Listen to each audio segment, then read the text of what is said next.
Hello. Hai guys, saya King. Selamat datang ke Luar Lita. Ujian rasmi pramusim Moto2 dan Moto3 di litar antarabangsa Losail, Qatar sudah pun berakhir kemarin. Sekarang semua menantikan perlumbaan pertama musim ini, iaitu Grand Prix Qatar yang akan berlangsung dari 26 hingga 28 Mac ini, iaitu dari Jumaat hingga Ahad ini. Sebagai peminat Malaysia, sudah tentulah kita semua mahu melihat kemampuan pelumba tunggal negara Hafiz Shahrin Abdullah bersama pasukan barunya NTS RW Racing GP. Ujian rasmi pramusim Moto2 yang tamat kemarin memberikan kita sedikit sebanyak gambaran tentang persiapan dan kemampuan Hafiz Shahrin dan pasukannya untuk bersaing dalam kejuaraan Moto2 musim ini. Dalam video ini kita akan lihat 4 perkara yang kita pelajari daripada prestasi NTS RW Racing GP pada ujian rasmi pramusim tersebut. Yang pertama ialah motosikal NTS paling perlahan berbanding motosikal pasukan lain. Ya, saya ulang, paling perlahan dan tidak ada sesiapa boleh menafikan kenyataan ini. Tidak tahu nak kata motosikal atau pelumba yang perlahan.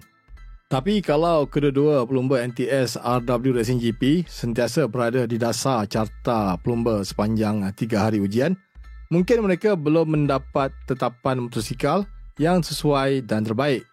Lagipun Hafiz Shahrin baru pertama kali menunggang jentera baru NTS, manakala Barry Baltus sudah 2 kali.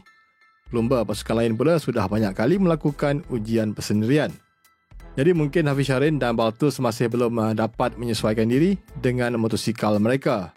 Tidak pasti apakah NTS mudah dibuat tetapan atau setup seperti Kalex bagi disesuaikan dengan kehendak pelumba.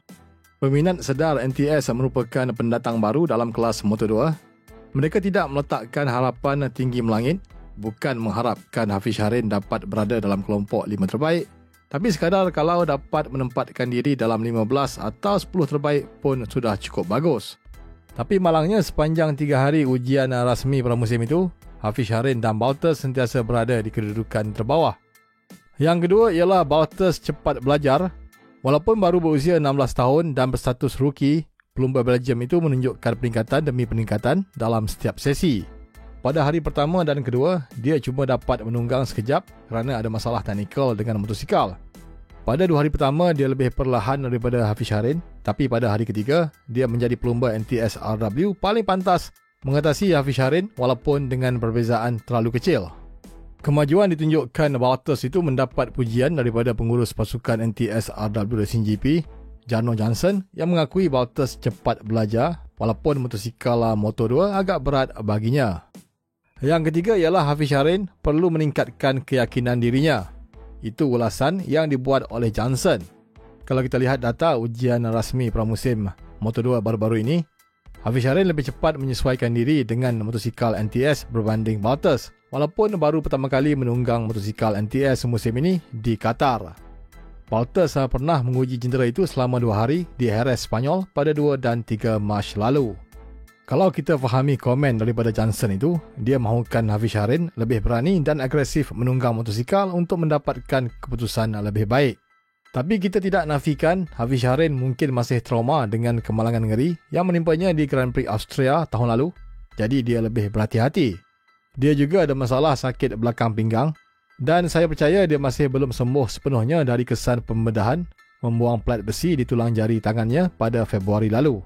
Apapun kita harap Hafiz Shahrin dapat meraih keputusan baik dalam perlumbaan pertama di Qatar pada Ahad ini.